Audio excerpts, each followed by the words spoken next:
우리가 오늘 함께 살펴보실 마태복음 5장 말씀은 예수님께서 첫 공생의 사역을 시작하시며 첫 번째 말씀을 전하시는 광경입니다. 예수님께서 갈릴리에서 복음을 전하기 시작하실 때 많은 무리들이 예수님 주변으로 왔습니다. 이스라엘 방방곳곳에서 사람들이 모였는데 갈릴리 사람들, 데가볼리 사람들, 또 예루살렘 사람들, 유다 사람들, 심지어 요단강 건너편에 있는 이방인들까지도 예수님을 찾아 많은 무리들이 모였습니다. 그런데 이렇게 모여든 사람들 중에 대부분이 정상적인 사람들이 아니라 연약한 자들이었다는 것입니다. 오늘 본문 앞쪽에 보시면 마태복음 4장 24절에 이렇게 되어 있습니다. 그의 소문이 온 수리아에 퍼진지라 사람들이 모든 앓는 자 곧 각종 병에 걸려서 고통당하는 자, 귀신 들린 자, 간질하는 자, 중풍병자들 데려오니 그들을 고치시더라. 대부분 병든 자들, 귀신 들린 자들, 세상에 버림받고 소외되고 억눌린 가난한 자들이라는 것입니다. 세상으로부터 상처받고 억눌리고 소망 없어 보이는 자들이 어디로? 예수님 앞으로 나온 것입니다. 이렇게 많은 무리들이 모였는데 그들 중에 다들 연약해 보이는 자들입니다. 그들 앞에 섰을 때 예수님께서 내가 이들에게 어떤 말씀을 전해야 될까? 아마 그 심정이 오늘 본문 가운데 나타나 있는 것입니다. 예수님께서 묵묵히 무리를 이끄시고 갈릴리 호숫가가 시원하게 보이는 산턱으로 올라갔습니다. 그리고 그 자리에 앉으셔서 그들을 향하여 가르치기 시작한 것이 오늘 본문 심령이 가난한 자는 복이 있나니 천국이 저희 것이며 애통하는 자는 복이 있나니 위로를 받을 것이며입니다. 예수님께서 공생의 사역을 시작하시면서 처음 대면한 자들, 연약한 자들, 실패한 자들이라고 말씀드렸습니다.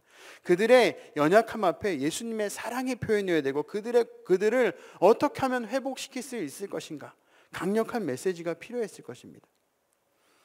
예수님을 찾아 멀리 온 그들에게 하나님은 그들의 심령 가운데 말씀을 새기듯이 한 주간의 세상 가운데 연약해져 있고 힘들어 있는 우리의 심령 가운데 이 예배를 통하여서 주님 허락하신 말씀을 통하여서 동일한 위로와 회복의 역사가 예배 가운데 임하기를 주님의 이름으로 축복합니다. 예수님께서 무리를 보시며 산에 올라가 앉으셨다라고 말씀하고 있습니다. 예수님께서 산에 올라가 앉으셨다. 그냥 편하게 들으면 산에 올라가서 앉으셨나 보다라고 우리는 해석할 수 있습니다. 산에 올라갔으니까 당연히 앉으셔야지. 하지만 이 표현은 선생님으로서의 예수님의 권위를 나타내는 매우 중요한 의미를 갖고 있습니다. 유대인들은 가르칠 때 랍비들은 자리에 앉아서 가르쳤고 그 가르침을 배우는 자들은 다 그 자리에 서 있었다고 합니다. 저희의 예배와 상황과는 정반대. 저는 앉고 다 일어나셔서 저는 앉아서 말씀을 전해야 되는 그런 상황인 것입니다. 하나님 말씀에 대한 존경의 의미를 담고 있는 것입니다. 그냥 산이기 때문에 앉아서 설파하신 것이 아니라 하나님 예수님의 말씀에 대한 존경의 의미를 담고 있고요. 이 어떤 중요한 가르침을 가르칠 때 청중들에게 기대감을 주려는 그 목적으로 표현한 것이 입을 열어 가르치기 시작했다라는 표현을 잘 사용했다고 합니다. 산에 올라가 앉으셔서 입을 열어 가르치신 것은 공생의 사역의 첫 설교에 대한 예수님의 권위와 기대가 이미 그렇게 세워져 있음을 우리들에게 말씀해 주고 있습니다. 그리고 그 첫 번째 말씀이 바로 팔복. 그 중에 우리는 8가지 복 중에 앞에 2가지 복을 살펴볼 것입니다. 근데 왜 예수님께서 팔복을 선택하셨을까? 구약의 사람들에게 말씀을 전하시면 구약 하면 떠오르는 것이 있으십니까? 구약 10계명. 10계명이 떠오르시죠? 10계명인 그 구약의 핵심인 10계명을 그 말씀을 전하셔야 될 것 같은데 예수님께서 그 말씀을 전하시지 않습니다. 그 또한 유대인들이 10계명을 대하는 태도를 예수님 알고 계셨습니다. 내가 그 무리들 앞에서 10계명을 전하기 시작할 때 그들은 이거 우리 다 아는 거야. 유대인들이 가지고 있었던 10계명은 그냥 하나의 조항에 불과했기 때문입니다. 그 조항에 불과한 얘기, 똑같은 얘기 또 하시는구나. 그러면서 그 자리를 들고 자신의 집으로 갈 것을 잘 알고 계셨기 때문입니다. 예수님은 유대인들의 영적인 상태를 너무 잘 아셨던 겁니다. 그들의 교만함을 잘 알았기 때문에 그들에게 그 교만함을 깨부실 수 있는 강력한 메시지, 그들의 연약함들을 다시금 일으킬 수 있는 메시지를 전할 필요가 있으셨습니다. 예수님께서 강력한 첫 번째 말씀하신 것이 심령이 가난한 자는 복이 있나니입니다. 심령이 가난한 자, 가난함을 생각할 때 첫 번째는 육체적인 연약함들을 살펴볼 수 있을 것 같습니다. 누구도 건강을 보장할 수 없습니다. 열심히 운동을 하고 몸이 근육질로 해도 건강을 보장할 수 없음을 우리는 지난 3년 사이에 경험하셨습니다. 요 근래 많은 분들이 확진이 되시고 그 코로나에 확진을 걸리면서 많은 분들이 그 상황을 이야기하실 때 내가 어디서 걸렸는지 모르겠다라는 표현을 많이 하십니다. 저도 마찬가지였던 것 같고요. 절대로 아프지 않을 거라고, 나는 코로나에 대해서 난 손도 잘 씻고 마스크도 철저하게 했기 때문에 난 안 걸릴 거야 라고 했는데 걸렸다라는 것입니다. 코로나뿐 아니라 감기도 마찬가지입니다. 내가 어젯밤에 창문을 좀 열어놓고 잤더니, 어제 옷이 좀 얇았더니 나도 모르게 감기가 들어와서 우리의 연약함들을 한 번쯤은, 육신적인 연약함들을 경험해 보셨을 것입니다. 얼마나 쉽게 전염되는지, 얼마나 쉽게 우리가 몸이 연약해지는지 압니다. 그런데 이 연약함들을 경험했을 때 우리들 가운데 드는 마음이, 이런 마음들이 있습니다. 내 몸이 연약해지면 누군가가 좀 나한테 잘 챙겨줬으면 하는, 만약에 회사에 출근해서 사무실에 있는데 오들오들 떨고 있고 딴 사람들은 다 에어컨 틀고 싶어 하는데 나 혼자 히터를 틀고 있으면 사장님 괜찮으세요? 선배님 괜찮으세요? 이런 표현을 한번 좀 듣고 싶어 하는데 아무도 그렇게 표현해 주지 않으면 우리 마음이 섭섭해진다는 것입니다. 즉 우리는 육신의 연약함만으로도 우리가 얼마나 나약한 존재인지를 깨달을 수 있습니다. 육신의 연약함을 통하여서 나에게 어떤 관심을 가져주고 동정을 표해주고 나에게 안부를 한번 물어봐 주기를 바라는 낮아지는 마음, 겸손한 마음이 우리들 가운데 일어난다는 것입니다. 이런 육체적인 연약함과 더불어서 또 가난이라고 얘기할 때는 우리의 심적인 가난을 이야기할 수 있습니다. 어떤 일이 일어나는지, 심적인 가난함이 일어났을 때 그 가난이라는 단어는 헬라어로 푸토코스라는 단어를 사용하는데요. 이 말은 재물을 적당히 가지고 살면서 약간 아쉽게 사는 그런 정도의 가난을 이야기하는 게 아닙니다. 사람들에게 굽신거리면서 동냥을 하는 거지의 그런 정말 아무것도 가진 것 없는 그 물질적인 연약함의 가난을 표현하고 있는 것입니다. 대표적인 예로 우리가 잘 아는 누가복음 16장에 부잣집 대문 밖에서 죽을 때까지 평생 구걸하며 살았던 나사로와 같은 사람을 가난한 자라고 같은 단어를 사용하고 있습니다. 즉 가난한 자는 모든 것을 잃어버리고 비참하게 된 자를 이야기합니다. 모든 의욕과 기력을 상실한 자, 낮아지고 비천하여서 위축되고 웅크린 자를 나타내는 이런 상태에 있어서 고통받고 있는 자를 가난한 자라고 이야기를 하는 것입니다. 이 가난이라는 것이 그렇게 항상 같이 동반되는 것이 고통일 것입니다. 어찌 보면 가난이라는 것 안에 고통의 요소가 있을 것입니다. 그런데 오늘 우리가 살펴볼 말씀에는 육체적인 연약함, 육체적인 가난, 물질적인 가난이 아니라 심령이 가난한 자라는 것입니다. 심령이 가난한 자는 복이 있나니 천국이 저희 것이며, 이 말씀을 많이들 보셨을 것입니다. 이 말씀을 보시면서 가난하다라는 것, 심령이 가난하다는 것이 무엇일까 한 번쯤은 고민해 보셨을 것입니다. 그때 아마 떠올랐던 심령의 가난함이 우리가 지금 말씀드렸던 육체적인 가난함들, 아니면 물질적인 가난함들을 떠올리 상기시켰을 겁니다. 유대인들 또한 이 가난함이라는 것에 대해서 그리 좋아하지 않았다고 합니다. 왜냐하면 그들은 가난한 사람들은 무능력하다라고 봤기 때문입니다.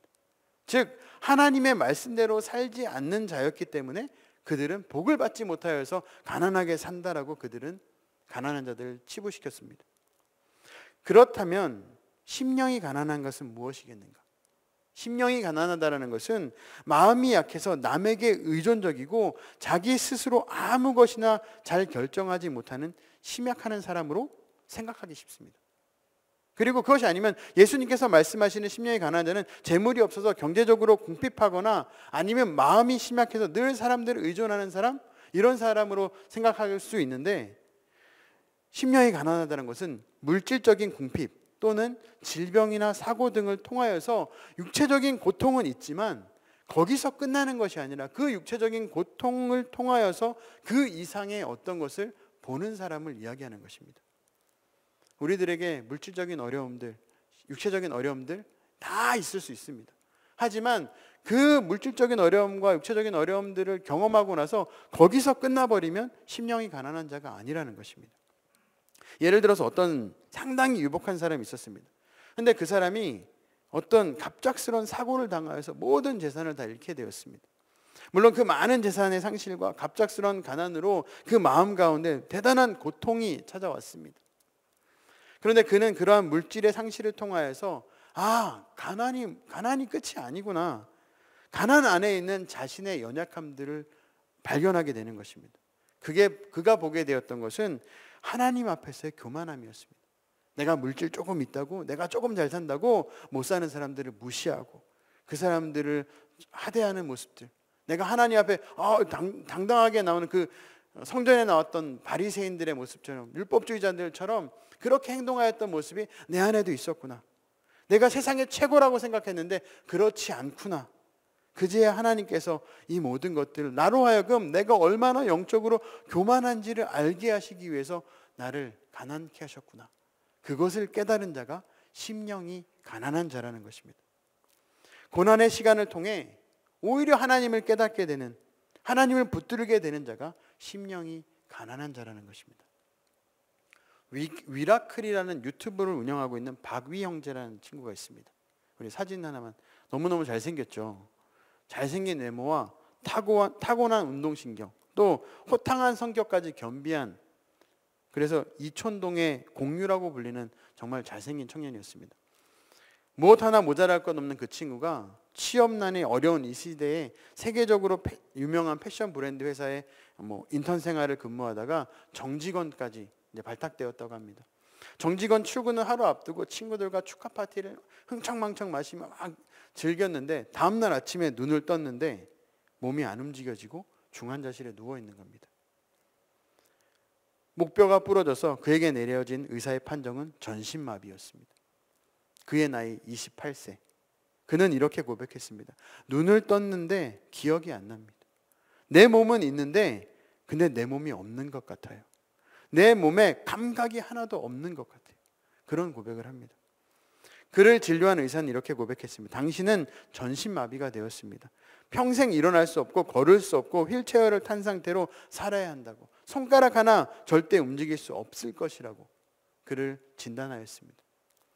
박이 형제는 전신마비의 상태에서 누군가의 힘을 의지해서 살 수밖에 없는 상황 속에서 하나님의 은혜를 경험하게 됩니다. 그가 경험하였던 첫 번째는 가족에 대한 사랑이었습니다. 항상 그를 위해서 기도하셨던 어머니가 있습니다.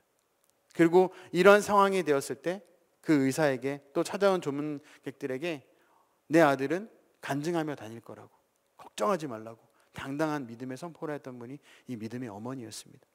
그리고 그의 아버지는 불신자이셨는데 오히려 박이 형제가 전신마비로 병상에 누워있는 모습을 보면서 위야, 너가 믿는 하나님이라면 나도 믿어볼게 라는 믿음의 고백을 했다고 합니다. 오히려 박이 형제의 사고로 인하여서 아버지의 영혼을 살려내는 기적을 일으킵니다. 또 그리고 형을 위하여서 학교를 휴학까지 하며 24시간 동안 간병을 해주는 동생의 모습을 통하여서 동생의 사랑을 확인합니다. 또 이것이 끝이 아니라 이 가족들을 위해서 끊임없이 사람들을 보내주시고 가족들을 위로해 주시는 그 손길 가운데 박이 형제는 사고로 주변의 이웃까지도 다스리시는 하나님의 사랑을 경험하게 되었다고 합니다. 그리고 이 모든 것을 통하여서 오히려 내 몸은 움직이지 못하는 상황이지만 하나님의 은혜와 사랑을 결심하고 그는 결단하며 자신을 재활을 하기 시작을 합니다. 그래서 몸이 회복되어지기 시작을 합니다. 그는 현재 수천 번의 연습을 거쳐 본인이 타고 다니는 휠체어를 직접 접어서 차에 싣고 운전을 해서 이동할 수 있는 그 경지까지 이르렀다고 합니다. 우리는 그냥 휠체어 타고 움직이는 것들을 그냥 쉽게 생각할 수 있는데 한번 예배 끝나시고 댁에 돌아가셔서 박이 형제를 한번 찾아보시면 정말 그 과정이 결코 쉽지 않습니다. 손가락 하나 까딱하는 것도 너무 힘들고 그것을 움직이기 위해서 수천 번, 수백 번의 연습과 그 과정을 재활을 하는 모습들을 보게 됩니다. 그가 살아 움직이는 그 모든 것이 다른 사람들에게는 그냥 일상이고 수천 번, 수백 번을 통하여서 편안한 일상처럼 되었지만 그 과정이 결코 쉽지 않음을 그는 고백합니다. 그리고 그 과정들을 통하여서 하나님의 사랑을 경험하게 되는 것입니다. 오늘은 여기까지, 그 다음 단계를 넘어가고 어느 날은 휠체어를 접어 차에 싣게 되고 운전을 할 수 있게 되고 이 모든 과정들을 통하여서 하나님이 나와 함께 하시는 거를 더 깨닫게 되는 것입니다.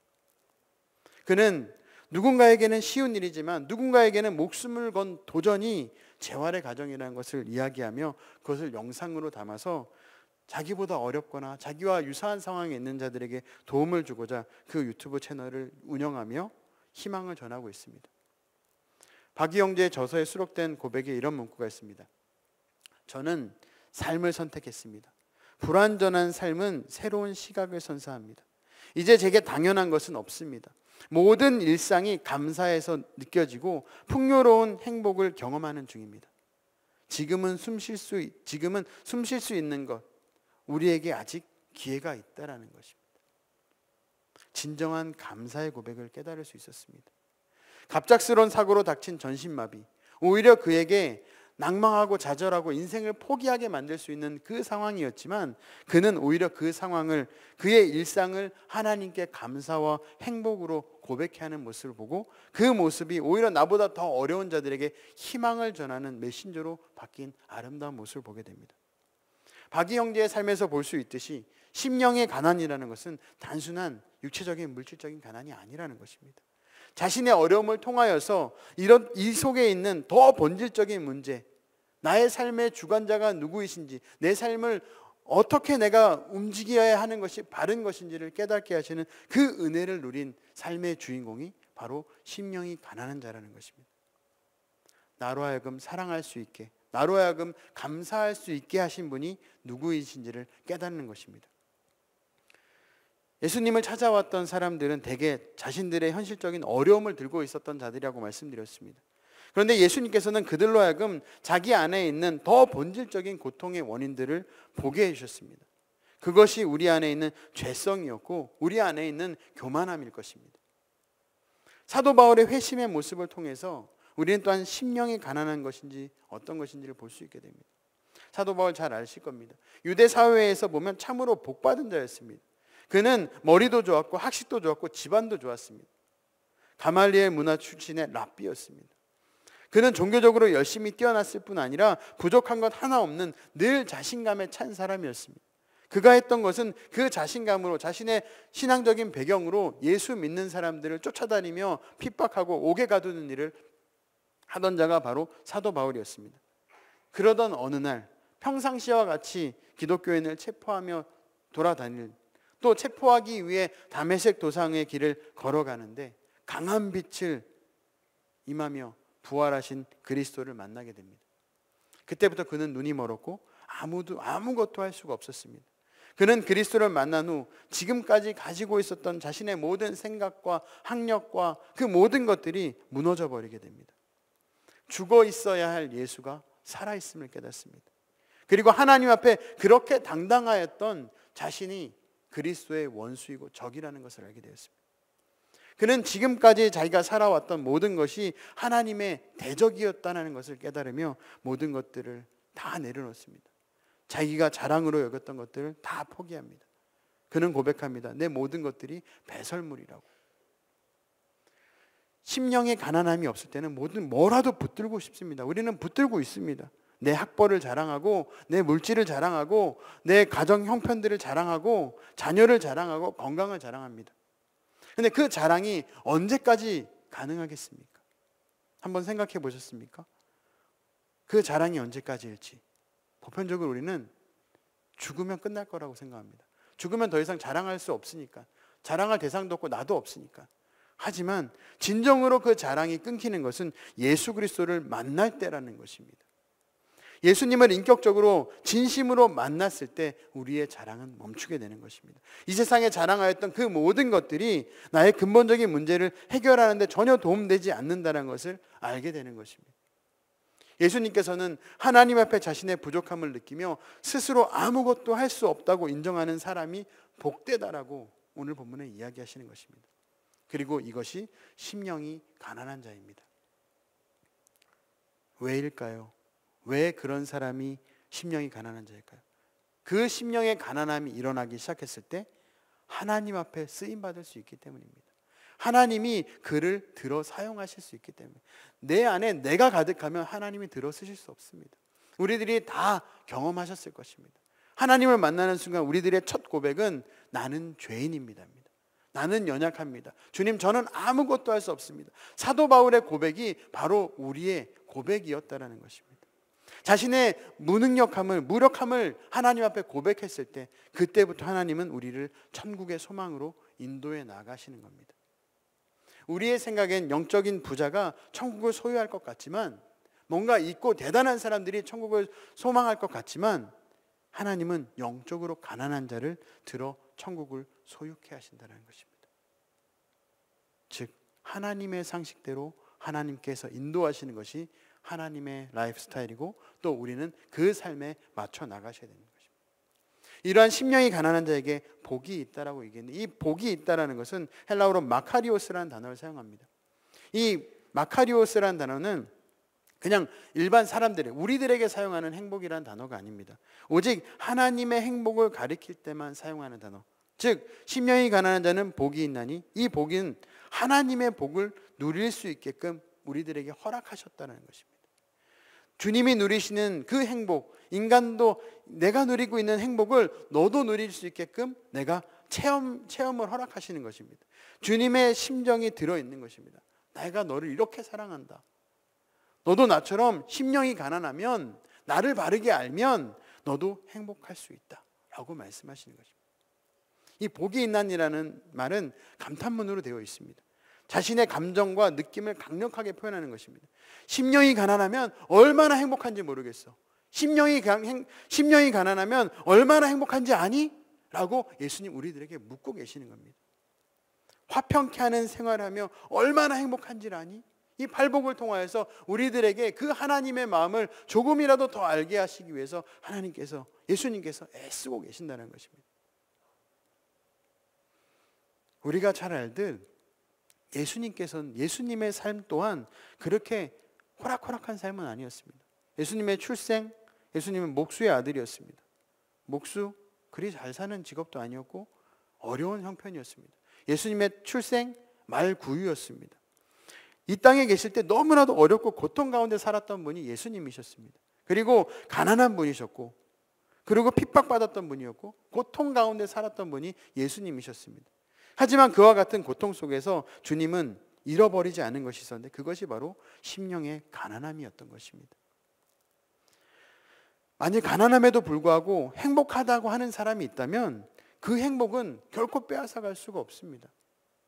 눈물 흘리고 슬퍼하며 애통하는데 그 애통함 가운데 행복하다고 말하는 사람에게서 그 행복을 누가 뺏을 수 있겠습니까? 이 세상은 큰 소리 치면 승리하고 이깁니다. 힘이 세면 이깁니다. 온유한 사람들은 손해보는 것 같고 그냥 루저가 되는 것 같습니다. 근데 온유하기 때문에 손해보면서 행복하다라고 한다면 그 행복을 빼앗을 수 없다라는 것입니다. 예수님이 말씀하시는 이 복은 이 세상 그 무엇도 줄 수가 없는 것입니다. 이 세상의 그 무엇도 빼앗아갈 수 없는, 오직 하나님께서 허락하신, 하나님께서 누리게 하시고 하나님께서 주신 그 복을 우리들에게, 우리의 심령이 가난할 때 허락하시겠다라고 말씀하시는 것입니다. 심령이 가난한 자는 복이 있나니 천국이 그들의 것이며, 이 마음이 가난한 사람은 복이 있나니 하나님 나라가 그들의 것입니다 라는 것입니다. 복은 내가 소유하는 이 땅 가운데 뭔가를 부귀영화를 누리고 가득 채운 것에 만족하는 데 있는 것이 아닙니다. 예수님처럼 심령이 가난한 가운데 있다라고 말씀하시는 것입니다. 복은 뭔가 웃고 즐기는 데 있는 것이 아니라고 말씀하시는 것입니다. 복은 예수님처럼 애통하는 데 있다라고 우리들에게 말씀하고 계시는 겁니다. 이 말씀을 마음에 담고 사랑하는 성도님들 되시길 축복합니다. 심령의 가난함을, 예수님 앞에 애통함을 고백할 수 있기를 주님의 이름으로 축복합니다. 이 심령의 가난함을 자들을 또한 애통한 자들이라고 표현합니다. 마태복음 5장 4절 오늘 본문에 애통하는 자는 복이 있나니 그들이 위로를 받을 것이며 라고 되어 있습니다. 애통이라는 단어는 헬라어로 펜테오라는 단어를 씁니다. 이 단어는 사랑하는 사람이 죽었을 때 애곡하는 것을 의미합니다. 이와 유사한 우리말에 단장이라는 단어가 있습니다. 끈을 단자에 창자 장자입니다. 단장이라는 말의 그 유래는 이렇습니다. 옛날 중국의 진나라에 환원이 촉을 정벌하러 가다가 한 지역을 지나가는데 한 병사가 원숭이 새끼 한 마리를 잡아옵니다. 그러자 이 어미 원숭이가 슬피우며 그 군인을 백리길을 뒤따라옵니다. 그러다가 마침내 새끼 원숭이가 있는 배에 올라타자마자 어미가 그 자리에서 죽고 맙니다. 이 병사들이 너무 의아한 겁니다. 이렇게 새끼 원숭이를 쫓아왔으면 새끼 원숭이를 구출해서 다시 돌아가야 되는데 그러지 못하고 있는 겁니다. 그래서 그 어미의 배를 갈라봤더니 창자가 토막토막 끊어져 있었다고 합니다. 새끼를 잃은 슬픔이 그만큼 크다라고 해서 단장이라는 단어를 사용하고 있습니다. 애통이라는 말은 이처럼 말할 수 없는 큰 슬픔을 의미합니다. 사랑하는 가족이 죽어갈 때 아파하며 우는 눈물, 국가적인 재앙이나 하나님의 심판 앞에 살려달라고 애원하는 그 흘리는 눈물, 이 슬픔이 바로 애통인 것입니다. 그러나 성경에서 나타나는 애통은 하나님 앞에 나아갈 때 나는 아무것도 가지지 못했구나, 하나님께 내놓을 것이 없구나, 자기 영혼의 가난함을 부끄러워하며 비참해하는 심령의 가난함의 연장선이 애통함인 것입니다. 평안할 때 내 모습을 바라보면 다 괜찮아 보입니다. 신앙생활 잘하는 것 같고, 기도도 잘하고, 말씀도 넉넉하게 읽는 것 같고, 예배 잘 드리는 것 같고. 하지만 어느 날 하나님께, 성령님께서 우리의 눈 가운데 우리의 영적으로 예민하게 만드셔서 성령의 충만함을 주셨을 때 우리의 신앙이 얼마나 연약한지를 깨닫게 됩니다. 지금까지 자랑이라고 잘해왔다라고 생각했던 그 모든 것들이 부끄럽게 바뀌게 됩니다. 내 속에 있는 것은 죄뿐이고 내가 가지고 있는, 내가 보여줄 거 있는 죄의 허물밖에 없다라는 것을 깨닫게 될 때, 이러한 순간에 일어나는 것이 애통함이라는 것입니다. 자기 속에 있는 죄와 허물을 보며 통탄하며 슬피우는 모습, 어떤 세상의 환경에 눌려서 슬퍼하는 것이 아니라 하나님 앞에 내가 내세울 것이 없고 하나님 앞에 내가 아무것도 보여드릴 거 없는 비참하고 처절한 나의 모습을 하나님 앞에 드리는 그 애통함이 우리들 가운데 일어나야 되는 것입니다. 시편 51편을 보면 다윗이 자신의 죄에 대해서 애통해하는 모습을 잘 볼 수 있습니다. 그는 자신의 죄에 대해서 이렇게 고백합니다. 시편 51편 3절에서 5절을 제가 요약해드리면, 내 죄가 항상 내 앞에 있고 죄에서 출생하였으며 모친이 죄 중에서 나를 잉태하였다라고 고백합니다. 다윗 자신은 근본적으로 죄에서부터 출생하였고 나는 모든 것이 죄인이다 라고 그는 고백하는 것입니다. 또 다윗은 시편 51편 17절에 이렇게 고백합니다. 하나님께서 구하시는 제사는 상한 심령이라, 하나님이여 상하고 통회하는 마음을 주께서 멸시하지 아니하시리다. 상처난 가슴과 죄를 뉘우쳐 주님께 고백하는 이 마음을 주님께서는 멸시하지 않으실 것이라고 간청하는 것입니다. 다윗이 자신에 대해서 얼마나 슬퍼 애통하는지를 시편 51편을 정리해보면, 나를 불쌍히 여겨주셔서 내 모든 잘못을 없애주소서, 내 모든 죄악들을 다 씻으시고 내 모든 죄를 깨끗하게 해주소서, 우슬초로 나를 씻겨주시고 그러면 내가 깨끗해질 것입니다. 나를 씻어주소서, 그러면 내가 눈보다 더 하얗게 될 것입니다 라고 하나님 앞에 간청하는 다윗의 모습을 보게 됩니다. 다윗은 자신의 죄를 놓고 철저하게 회개하는 모습을 보이는 것입니다. 나를 깨끗게 해달라고. 그는 하나님과의 관계를 회복하기 위해서 간절히 열망합니다. 그의 소망은 정한 마음을 창조하시고 내 안에 정직한 영을 허락하여 주달라고. 나를 주님 앞에서 쫓아내지 마시고 주의 성신을 내게서 거두지 말라고, 주의 구원의 즐거움을 내게 회복시켜 달라고 그는 간청합니다. 다윗은 자신의 죄로 인하여서 하나님과의 관계가 단절될까 봐 애통함으로 주님 앞에 나아가는 모습을 시편 51편에서 볼 수 있습니다. 이건 다윗만이 아닙니다. 사도 바울도 마찬가지였습니다. 앞서도 말씀드렸듯이 하나님 앞에서 선을 행하고 싶어도 행할 능력이 없고 행할 수 없는 그 모습에 되었을 때, 죄뿐인 자신의 모습을 발견하였을 때 사도 바울은 이렇게 고백합니다. 오라 나는 공고한 자로다. 이 사망의 몸에서 누가 나를 건져내리까? 라고 사도 바울은 고백합니다. 자신의 죄 때문에 주님 앞에 철저하게 고통하면서 고통하면서 통곡해 보신 적이 있으십니까? 하나님께서는 우리 자신의 죄로 인하여 철저히 슬퍼하며 회개하며 애통할 때 담대함을 주시고 죄를 사하여 주시고 모든 불의에서 우리를 깨끗게 하십니다. 우리를 위로해 주시는 겁니다. 애통하는 자는 복이 있나니 그들이 위로함을 받을 것이며 라고 얘기합니다. 오늘 본문에 서론에 말씀드렸듯이 예수님께서 이 공생애를 시작하시면서 처음 대면한 연약하고 실패의식에 사로잡혀 있는 이들에게 이 말씀을 전하셨다라고 말씀드렸습니다. 예수님의 공생의 시작을 생각해 보면 말라기 구약의 마지막 성경인 말라기서가 마무리되고 그리고 400년의 공백기, 중간기가 있습니다. 그리고 나서 예수님께서 하나님께서 당신의 아들 예수 그리스도를 이 땅 가운데 보내셔서 사역을 시작해 하는 모습입니다. 이 시기 예수님께서 이 산상수훈의 팔복을 선포하실 때의 모습은 새로운 역사를 시작을 알리며 선포한 메시지였습니다. 그 자리에 모였던 이들은 연약하고 패배주의에 있고 교만한 자들의 무리들이었습니다. 그들에게 말씀하신 것은 심령이 가난한 자는 복이 있나니 천국이 그들의 것이요 애통하는 자는 복이 있나니 그들이 위로함을 받을 것임이었습니다. 동일한 모습이라고 생각합니다. 우리는 새로운 시대를 열어가는 중에 있습니다. 새로운 시대를 연다라는 것은 과거에 시간이 있다라는 것을 전제하고 있습니다. 새 시대에 대한 희망과 도전을 갖는 것은 흡족하지 못하였던 과거의 시간이 있음을 이야기하는 것입니다. 우리는 지난 3년의 시간을 지냈고 그 시간을 뛰어넘기 위한 새로운 도약, 또 우리는 지난주에 있었던 44주년, 하나님께서 이때까지 44주년을 이끄셨고 그 이상의 것들로 또 도약하기 위해서 많은 것들을 영적으로 무장하며 각성하며 달려나가려고 애쓰는 가운데 있습니다. 새 시대를 열기 위해서 우리가 가장 먼저 준비해야 될 것이 무엇일까? 우리 부흥의 슬로건입니다. 영적 각성 부흥성회. 처음에 그 문구를 듣고 너무 올드하지 않나? 라는 생각을 했었는데 단어 하나하나를 보니까 너무너무 은혜가 되는 겁니다. 영적 각성 부흥 성회입니다. 지금 우리 가운데 필요한 것은 이런 영적 각성이라는 것입니다. 우리가 준비해야 할 것을 오늘 본문이 이 영적인 각성을 위해서 우리가 준비해야 될 것이 무엇인지 오늘 본문은 도전하고 있는 것입니다.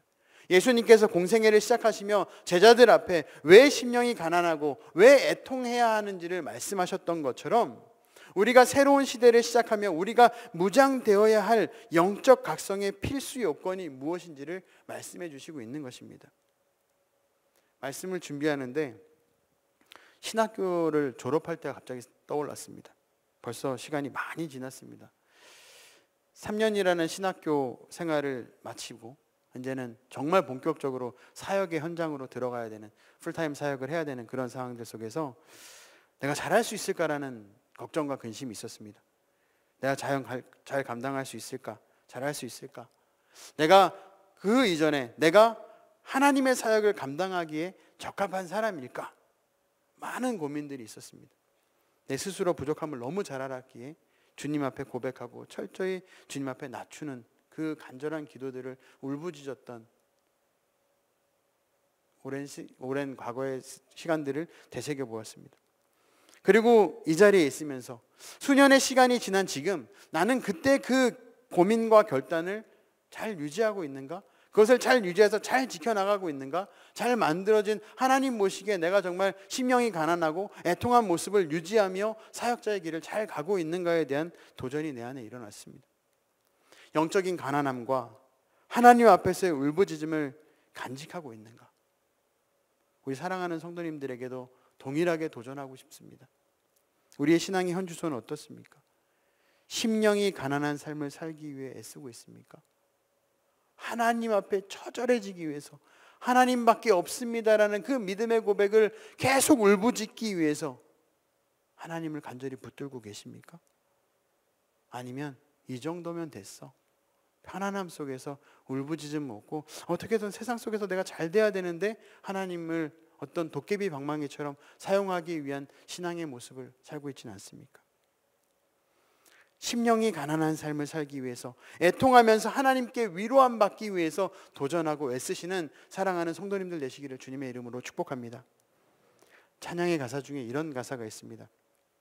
주어진 내 삶이 작게만 보여도 선하신 주 나를 이끄신 보내. 중심을 보시는 주님만 따르네. 날 택하신 주만 의지해. 우리는 세상 가운데 속해 살아갑니다. 세상 가운데 급변하는 세상 속에서 그 문화를 더 많이 따라갈지 모릅니다.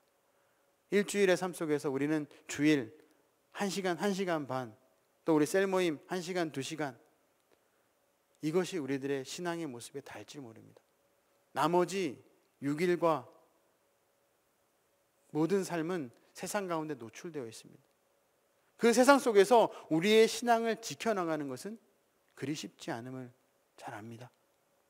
근데 그 속에서 우리가 그 상황들을 맞닥뜨릴 때마다 하나님의 심령이 가난함을 떠올리고 고백해 나갈 때 세상을 능히 이길 수 있는 하나님의 위로와 복됨이 있을 줄 믿습니다. 그 안에서 내가 또 무너지고 또 연약해지며 하나님을 울부짖을 때 그 애통한 마음을 고백해 나갈 때 하나님께서 우리들에게 주시는 위로함을 누리게 될 줄 믿습니다.